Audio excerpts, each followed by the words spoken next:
ಇದು SB times news channel ವತಿಯಿಂದ breaking news. Kalaburagi ನಗರದ ಸರಫ್ ಬಜಾರ್ ಪ್ರದೇಶದಲ್ಲಿನ ಚಿನ್ನದ ಅಂಗಡಿಯಲ್ಲಿ ಅಂದಾಜು 3 ಕೋಟಿ ರೂಪಾಯಿ ಮೌಲ್ಯದ ಬಂಗಾರದ ಆಭರಣಗಳನ್ನು ದರೋಡೆ ಮಾಡಿರುವ ಪ್ರಕರಣಕ್ಕೆ ಸಂಬಂಧಿಸಿದಂತೆ ಇದೀಗ 3 ಅಂತಾರಾಜ್ಯ ಆರೋಪಿಗಳನ್ನು ಬಂಧಿಸಿ ಅವರ ಬಳಿಯಲ್ಲಿದ್ದ 2.865 ಕೆಜಿ ಬಂಗಾರ ಹಾಗೂ 4.80 ಲಕ್ಷ ರೂಪಾಯಿ ಹಣ ಜಪ್ತಿ ಮಾಡಿಕೊಳ್ಳಲಾಗಿದೆ ಎಂದು ನಗರ ಪೊಲೀಸ್ ಆಯುಕ್ತ ಡಾಕ್ಟರ್ ಶರಣಪ್ಪ SD ಅವರು ತಿಳಿಸಿದ್ದಾರೆ. ಇನ್ನು ನಗರದ ಪೊಲೀಸ್ ಆಯುಕ್ತಾಲಯದಲ್ಲಿ ಕರೆದಂತ ಸುದ್ದಿಗೋಷ್ಠಿಯಲ್ಲಿ ಮಾತನಾಡಿದ ಅವರು, ಪಶ್ಚಿಮ ಬಂಗಾಳದ ಗೋಪಾಲ್ ನಗರ ಪೊಲೀಸ್ ಠಾಣೆ ವ್ಯಾಪ್ತಿಯ ನಿವಾಸಿ 48 ವರ್ಷದ ಅಯೋಧ್ಯ ಪ್ರಸಾದ್ ಚೌಹಾಣ್ ಇನ್ನೊಬ್ಬ ಅದೇ ರಾಜ್ಯದ ದಡಪುರ್ ಪೊಲೀಸ್ ಠಾಣೆ ವ್ಯಾಪ್ತಿಯ ನಿವಾಸವಿದ್ದು ಬಂಗಾರ ವ್ಯಾಪಾರಿಯಾಗಿದ್ದ ಫಾರೂಕ್ ಅಹಮದ್ ಮಲಿಕ್ ಎಂಬ 40 ವರ್ಷದ ವ್ಯಕ್ತಿ ಹಾಗೂ ಮಹಾರಾಷ್ಟ್ರದ ಮುಂಬೈ ನಗರದಲ್ಲಿ ಟ್ರೈಲರ್ ಆಗಿ ಕೆಲಸ ಮಾಡುತ್ತಿದ್ದ ಸೋಹಿಲ್ ಶೇಖ್ ಅಲಿಯಾಸ್ ಬಾದ್ಶಾ 30 ವರ್ಷ ಬಂಧಿತ ಆರೋಪಿಗಳಾಗಿದ್ದಾರೆ ಎಂದು ತಿಳಿಸಿದ್ದಾರೆ.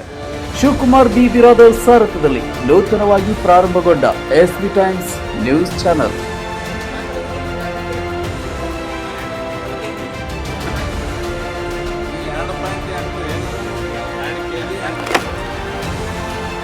ಸರಫ್ ಬಜಾರ್ ನಲ್ಲಿರುವ ಒಂದು ಗೋಲ್ಡ್ ಸ್ಮಿತ್ ಅಂಗಡಿಯಲ್ಲಿ ಹಗಲು ಒಂದು ದರೋಡೆಯಾಗಿತ್ತು. ಆ ಪ್ರಕರಣದ ಮೇರೆಗೆ ನಾವು ಸ್ಥಳೀಯ ಅಧಿಕಾರಿಗಳೆಲ್ಲ ಅಲ್ಲಿ ಧಾವಿಸಿದ್ವಿ. ತಮಗೆಲ್ಲ ತಿಳಿದಿರುವ ಹಾಗೆ ಡಾಗ್ ಸ್ಕ್ವಾಡ್ ಆಯಿತು, ನಮ್ಮ ಫೋರೆನ್ಸಿಕ್ ಟೀಮ್ಸ್ ಆಯಿತು, FSL teams, finger print, SOCO team ಎಲ್ಲ ಒಂದು ಸ್ಥಳದ ಒಂದು ಪರಿಶೀಲನೆ ಮಾಡಿದ್ವಿ ಮತ್ತು ತಕ್ಷಣ ದೂರನ್ನು ದಾಖಲು ಮಾಡಿಕೊಂಡು 5 ವಿಶೇಷ ತಂಡಗಳನ್ನು ಮಾಡಿತ್ತು. 5 ವಿಶೇಷ ತಂಡಗಳು ಒಂದು ನಿರಂತರ ಮತ್ತು ತುಂಬ ಅಚ್ಚುಕಟ್ಟಿನ ಕೋಆರ್ಡಿನೇಟೆಡ್ ಎಫರ್ಟ್ಸ್ಲಿಂದ ಆ ಪ್ರಕರಣವನ್ನು ಭೇದಿಸುವಲ್ಲಿ ಯಶಸ್ವಿಯಾಗಿದ್ದಾರೆ. ತುಂಬ ಸಂತೋಷದಿಂದ ನಾನು ತಮ್ಮ ಮುಂದುಗಡೆ ಇದನ್ನು ಹೇಳ್ತಾ ಇದ್ದೀನಿ.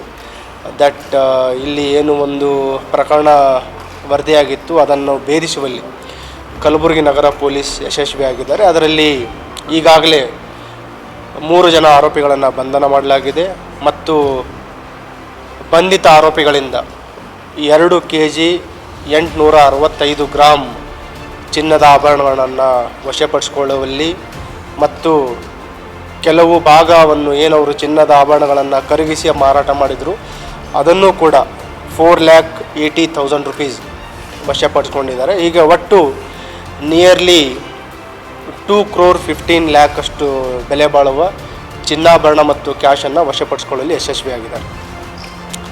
ಈಗ ಕೃತ್ಯ ನಡೆದ ತಕ್ಷಣ ಈ ಆರೋಪಿಗಳ ಈಗಾಗಲೇ ವಿಚಾರಣೆಯನ್ನು ಮಾಡಿದ್ದೀವಿ.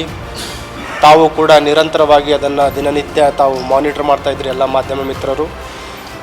ಅದೇ ರೀತಿ ನಮ್ಮ ಅಧಿಕಾರಿಗಳು ಕೂಡ DCP law and order, DCP crime, ACP south, ACP north suburban, ACP ಸನ್, ACP CCB, ACP ಟ್ರಾಫಿಕ್ ಮತ್ತು ಎಲ್ಲ ಇನ್ಸ್ಪೆಕ್ಟರ್ಸ್ ಮತ್ತು ಎಲ್ಲ ಸ್ಟೇಷನ್ಗಳ ಕ್ರೈಮ್ ಟೀಮ್ ನಿರಂತರವಾಗಿ ನಾವು ಅದನ್ನು ಬೆಳಗ್ಗೆ ಮತ್ತು ಈವ್ನಿಂಗ್ ರಿವ್ಯೂ ಮಾಡ್ತಾಯಿದ್ದೀವಿ ಮತ್ತು ಪ್ರೋಗ್ರೆಸ್ ಮಾಡ್ತಾಯಿದ್ದೀವಿ. ಈ ಆರಂಭದ ಹಂತದಲ್ಲಿ ಕೆಲವು CCTV ಫುಟೇಜ್ಗಳು ಸಿಕ್ಕಿತ್ತು ಮತ್ತು ನಮಗೆ ಕೆಲವು ಟೆಕ್ನಿಕಲ್ ಎವಿಡೆನ್ಸ್ಗಳು ಸಿಕ್ಕಿತ್ತು. ಅದು ಮಾಧ್ಯಮದರ ಮುಖಾಂತರ ಕೆಲವು ಬಿತ್ತರಿಸಿದ ಮೇರೆಗೆ ಕೆಲವು ಆರೋಪಿಗಳಿಗೆ ಅದನ್ನು ಕೂಡ ಮಾಹಿತಿ ಶೇರ್ ಆಗಿತ್ತು. ಅದರ ನಂತರ ಅವರು ಇನ್ನಷ್ಟು ಚಾಣಾಕ್ಷತನದಿಂದ ನಿರಂತರವಾಗಿ ಅವರು ಮೂವ್ಮೆಂಟ್ ಮಾಡ್ತಾಯಿದ್ರು. ಹಾಗಾಗಿ ನಮ್ಮ ತಂಡಗಳು ಹೈದರಾಬಾದ್ ಇರ್ಬೋದು, ಮಹಾರಾಷ್ಟ್ರ, ಸೋಲಾಪುರ್, ಪುಣೆ, ಮುಂಬೈ, ಉತ್ತರ ಪ್ರದೇಶ್, ಅದರಲ್ಲಿ ಅಯೋಧ್ಯ ಕಡೆಯೂ ನಮ್ಮ ತಂಡ ಹೋಗಬೇಕಾಗಿತ್ತು. ಅದ್ರ ಜೊತೆಗೆ ವೆಸ್ಟ್ ಬೆಂಗಾಲನ್ನು ಕೂಡ ನಮ್ಮ ತಂಡ ಕಾರ್ಯಾಚರಣೆಯನ್ನು ಮಾಡಿದರು. ಹಾಗಾಗಿ ಡಿಫ್ರೆಂಟ್ ಸ್ಟೇಟ್ಸ್ಗಳಲ್ಲಿ ನಾವು ನಮ್ಮ ತಂಡಗಳನ್ನು ಬಿಟ್ಟಿದ್ವಿ ಮತ್ತು ಅದೇ ರೀತಿಯಲ್ಲಿ ಸ್ಥಳೀಯ ವಿವಿಧ ಏರಿಯಾಗಳಲ್ಲಿಯೂ ಕೂಡ ನಮ್ಮ ತಂಡಗಳು ನಿರಂತರವಾಗಿ ಮಾಹಿತಿಯನ್ನು ಕಲೆ ಹಾಕ್ತಾಯಿದ್ರು.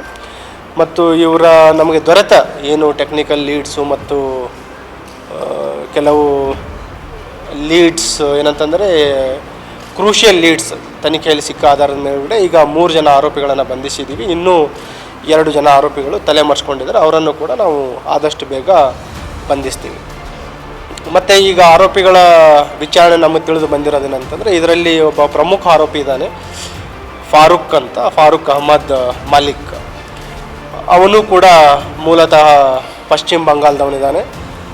ಕಳೆದ 3 ವರ್ಷಗಳಿಂದ ಇಲ್ಲಿ ಮೋಮಿನ್ಪುರದಲ್ಲಿ ಅವನನ್ನು ಕೂಡ ಈ ಚಿನ್ನದ ಒಂದು ಕಾರ್ಯಗಾರಿಯಾಗಿ ಕೆಲಸ ಮಾಡ್ತಾ ಇದ್ದಾನೆ. ಕಳೆದ ಒಂದು 3-4 ತಿಂಗಳುಗಳಿಂದ ಅವನ ಅಂಗಡಿ ಸರಿಯಾಗಿ ನಡೀತಾ ಇಲ್ಲ ಮತ್ತು ನಿಯರ್ಲಿ 37 to 40 ಲ್ಯಾಕ್ ಅಷ್ಟು ಲಾಸಲ್ಲಿದ್ದಾನೆ ಅವನು.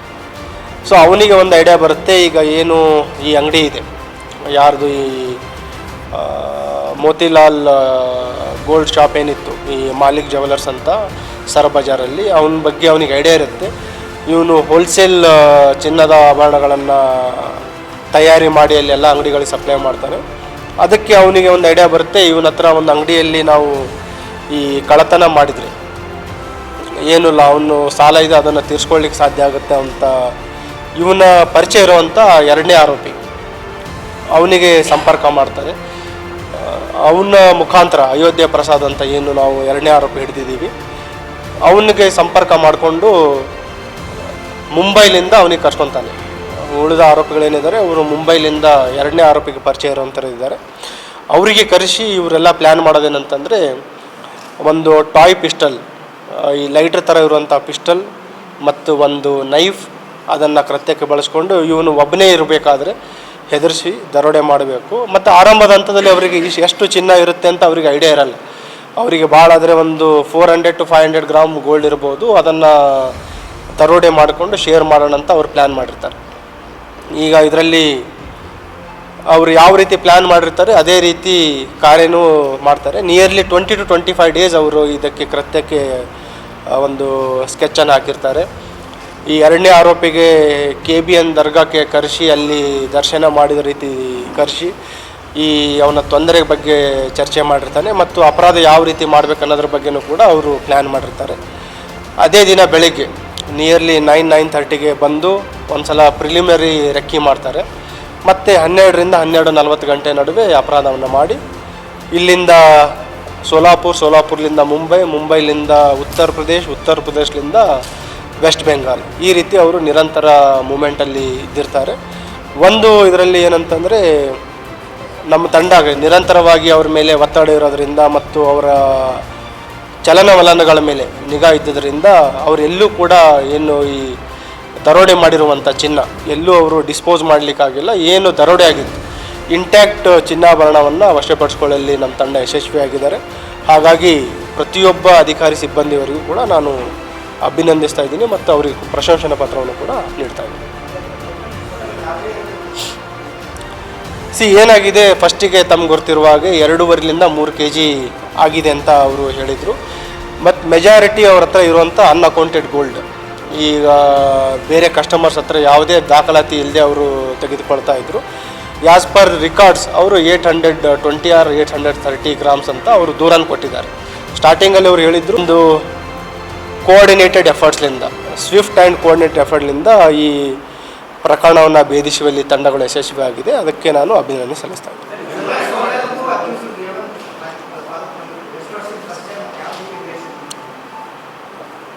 ಇಲ್ಲಿವರೆಗೆ ನಾವೇನು ತನಿಖೆ ಮಾಡಿದ್ದೀವಿ ಅದರ ಪ್ರಕಾರ ಆರೋಪಿ ಮತ್ತು ವಿಕ್ಟಿಮ್ಗೆ ಯಾವುದೇ ರೀತಿ ನೇರ ಸಂಪರ್ಕ ಇಲ್ಲ. ಡೈರೆಕ್ಟ್ ಪರಿಚಯ ಆಗುವಂಥದ್ದು ಅಥವಾ ಅವರಿಗೆ ಸಂಪರ್ಕ ಇರುವಂಥದ್ದಿಲ್ಲ. ಬಟ್ ಇವನೇನಂತಂದರೆ ಈಗೇನು ವೆಸ್ಟ್ ಬೆಂಗಾಲ್ ಕಲ್ಕತ್ತಾದಿಂದ ಇಲ್ಲಿ ಸುಮಾರು ಜನ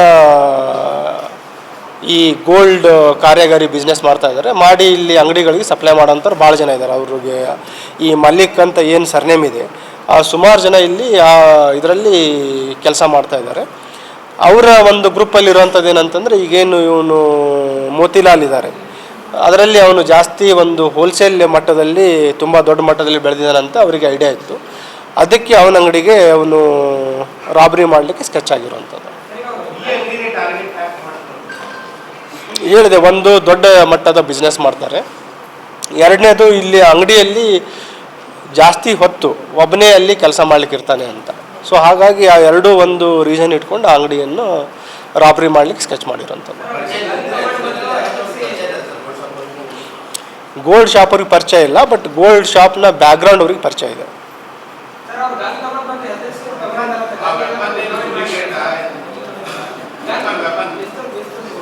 ಅದನ್ನೇ ಹೇಳಿದೆ ನಾನು.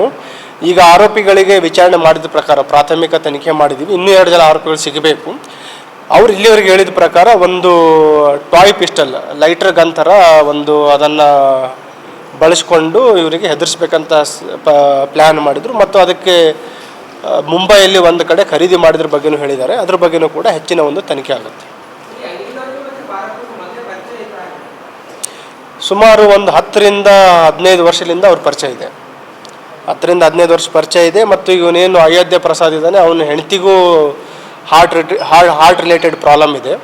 ಸೊ ಅದಕ್ಕೆ ಇಲ್ಲಿ ಏನು KBN ದರ್ಗಾ ಬರುವಂಥದ್ದು ಮತ್ತು ಇವನು ಈ ಒಂದು ಅವಕಾಶ ಹೇಳಿದ ತಕ್ಷಣ ಅವನು ಆಸ್ಪತ್ರೆ ಖರ್ಚಿಗೆ ಕೂಡ ಆಗುತ್ತೆ ಅಂತ ಹೇಳಿ ಅಪರಾಧ ಮಾಡಲಿಕ್ಕೆ ಒಪ್ಪುವಂಥದ್ದು.